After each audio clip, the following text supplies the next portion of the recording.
Welcome back, members of the chapter, and today we have a two-part video on our hands. The first part of the video was inspired by me noticing a difference between the Thousand Sons Terminator versus the Alpha Legion Terminator. This then got me wondering, what exactly are the differences in the internals of these action figures?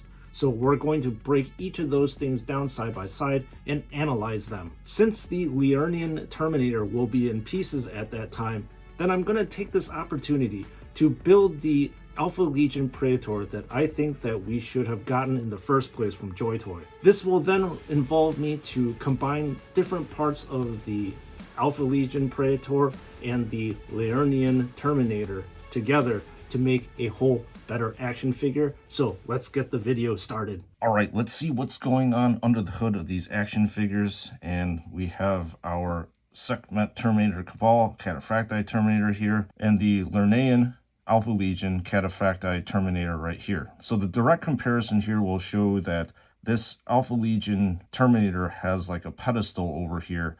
And I think that pedestal is good for this action figure because the collar right here seems to be a little bit taller on this one. So that is one pretty big difference. And then you will notice that in the back of the Alpha Legion one, there's some wires and stuff. But if you didn't remove the helmet, you wouldn't know that actually existed. But in terms of overall size and shape, I would have to say that the depth is pretty much the same.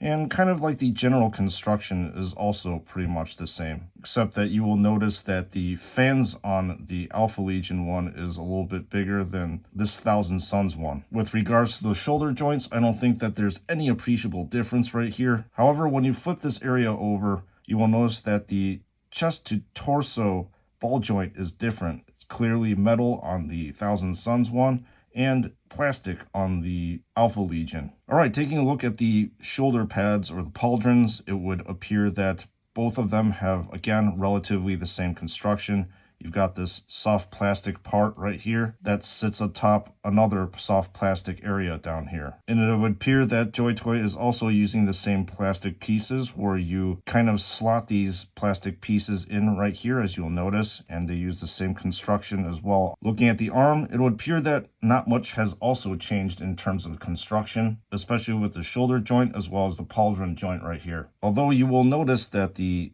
Alpha Legion one seems to be a little bit wider than the Thousand Sons one. And looking at the bottom of the helmets, you will notice that the Alpha Legion one is a little bit more recessed, and obviously that is the case due to the fact that there is that pedestal, whereas the Thousand Sons is a lot flatter. One of the biggest differences, I'll be honest with you, is the torso area. You'll notice that the size as well as the shape is completely different on this particular part of this action figure. So side by side, the Thousand Sons one is a lot more narrow. And then looking at the side profile, it would appear that the Alpha Legion one has a very big dip in it. And you will also notice that this area right here is a lot more recessed than this one. All right, time to take a peek at the lower half of the body. Starting off with the waist area, I would have to say that the general construction is pretty much the same. In fact, the difference is really negligible if there are any. If you put the Thousand Sons waist area, it looks like the diameter is pretty much the same as the Alpha Legion one. They both use the same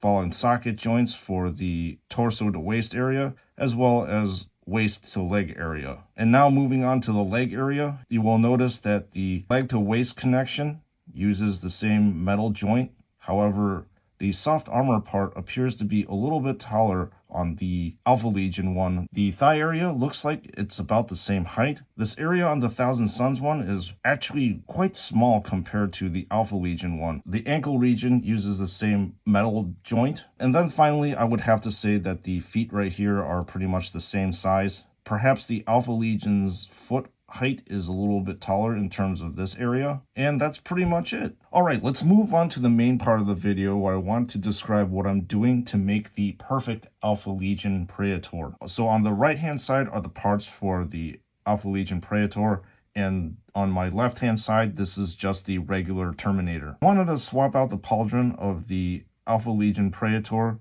for this one over here, and you will notice that I've already taken this area apart. The way that I did this was that this is actually a pretty soft plastic. And what I ended up doing was pretty much kind of gently peeling back this part very slowly and methodically because I didn't really want to rip the plastic. Pretty much the next thing I'm going to do is take this part and swap it over. And then after I glue this, I will have the perfect pauldron that I want. For the belt buckle area, I want to swap the silver one with the gold one. Of course, obviously I can paint over this, but what kind of content would I be producing? I kind of want to show you exactly how to swap these parts. Pretty much what I ended up doing was taking this flat blade X-Acto. I love this tool. And I pretty much wedged it between the ring and the belt buckle itself, and then gently kind of pried it up over here doing this kind of motion, and it comes out like this. So the belt buckle has a little notch on the back that fits in with this area right here, and voila, you can easily swap out these two belt buckles. Now I haven't done painting in a little while, but I did lament that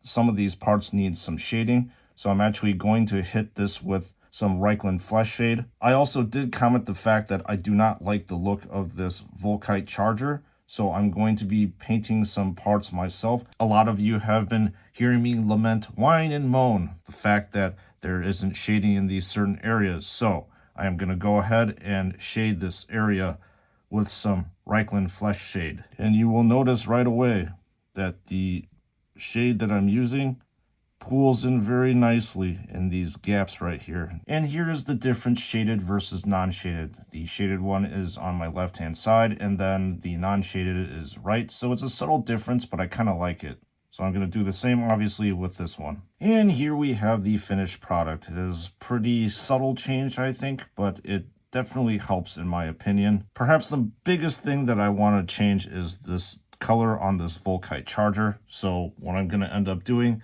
is hitting a lot of these areas with Abaddon Black. Remember when I was talking about color balance, members of the chapter, this is exactly what I'm talking about. The color balance on this is very nice compared to the stock one. I feel like there's a gold demon in my future. Just kidding. Anyways, this is basically a job that's more than serviceable. I did color this pipe red, change this to a arc armor gold, put a red hue on the sight back here, change this also to arc armor, and then this pipe is obviously red too. So this is, in my opinion, a pretty big improvement from the stock Volkite charger. And the other thing that I ended up doing on this power axe is that I did end up shading these areas. So this obviously is a bit darker than what it used to be. And then what I ended up doing was highlighting it up a little bit with an iron breaker, which is a lighter color. Okay, a couple of things that I decided to do was, one, shade these dragons. And as you can tell,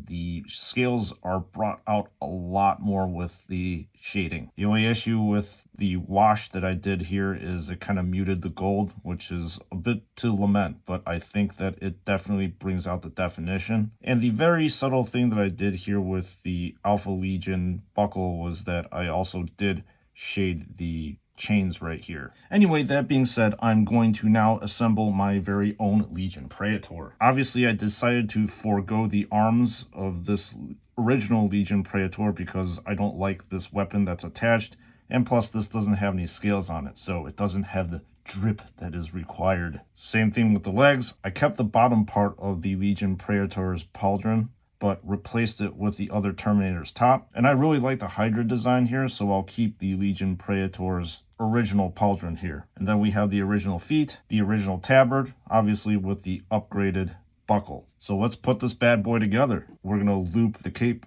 here, put this in the socket, loop this into the shoulder joint, and then put the shoulder joint in, insert the pauldron, insert the other pauldron, reattach the waist, connect the feet, connect the other foot, and then finally attach the legs. Attach the other leg, kit him out with this Volkite charger, and finally give him the power axe. And there you go. In my opinion, this is the Legion Praetor that we should have gotten and deserved. And I think this thing looks absolutely beautiful. This is probably one of my more favorite action figures, and I'm definitely going to be putting him in my display cabinet. Just look at how balanced, how beautiful this action figure is now. compared to the old Legion Praetor. Alright, with regards to the first part of the video, the differences that were revealed were only a few in terms of big surprises, but most of them were small, minute ones. One of the biggest surprises for me was actually the differences between the torso areas on each of the action figures. I did not expect the Thousand Sons one to be such a different shape from the Alpha Legion one. Then the most major difference was finding out that the lower leg area of the Thousand Sons Terminator was far shorter than the Alpha Legion one, which makes me hope that the future releases of the Cataphractii Terminators will just adopt the Alpha Legion size and scale. Moving on to the second part of the video, I really think that I constructed the Alpha Legion Praetor that we deserved in the first place. The scales that are on this Praetor now blends in perfectly with the rest of the Alpha Legion action figures that had been released prior to this one. So members of the chapter, what did you think of my choices and parts? Did I choose wisely? Or were there parts that you think I should have swapped out instead? Just leave a comment in the comment section, because I really would like to know. Finally, what did you think about my paint job on the Volkite Charger? Does it make it look better? Am I gonna win a gold demon finally? Did I personally achieve the color balance that I've been talking about in every single video that I make? So if you're interested in picking up the Alpha Legion Praetor and the Lernean Terminator that I used for this part of the video, please click on the link in the description below, where you will be brought to a very reputable JoyToy dealer, which is called David Toys. I use David Toys exclusively because, well, I've had nothing but a smooth and positive experience over the past 3 years. And do not forget to use the promo code SNS to receive 12% off of your purchase, because it helps you out and also helps me out in the process too. So with that being said, thank you members of the chapter for tuning into this two-part video. I am very appreciative, again, of all of your likes, comments, subscribes, as they help the channel keep going, as well as pushes more potential members to subscribe. And with that being said, I'll see you all in the next one.